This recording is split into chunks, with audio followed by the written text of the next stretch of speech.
Admirée, critiquée et encensée à l'occasion du Mondial de l'automobile de Paris 2010, la voiture électrique fait parler d'elle.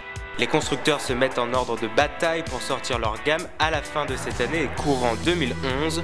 Alors la voiture électrique est-elle vraiment révolutionnaire?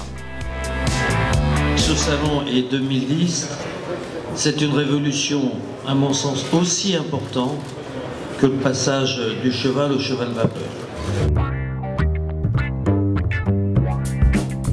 Voici la nouveauté des constructeurs, la technologie du lithium-ion. Plus de 250 kg, c'est le poids en moyenne de la batterie placée à l'arrière ou sous le plancher du véhicule. Le lithium-ion, c'est le virage technologique pour ces batteries nouvelle génération. Cerise sur le gâteau, elles sont recyclables. C'est une nouvelle technologie de batterie qui est finalement assez connue puisque c'est celle qu'on a dans les téléphones portables et dans les ordinateurs. Et donc concrètement avec ces batteries, on va avoir des autonomies de 160 km, des batteries qui vont durer entre 8 et 10 ans.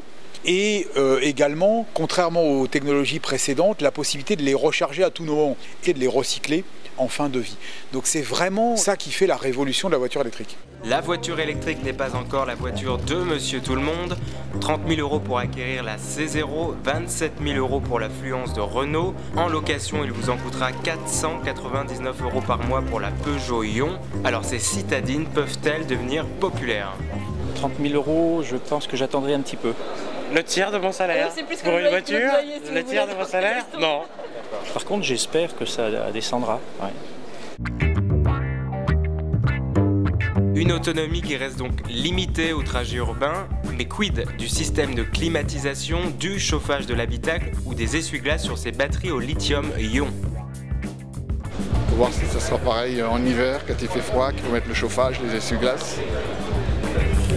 C'est pourquoi Renault réfléchit au problème de ces options sur l'autonomie de la voiture électrique. Selon nos informations, le constructeur serait en train de développer un système de pompe à chaleur adapté pour la climatisation de la voiture. Malgré tout, un plein à 2 €, avouez que l'affaire est plutôt séduisante. Et justement, pour recharger la batterie, deux moyens possibles.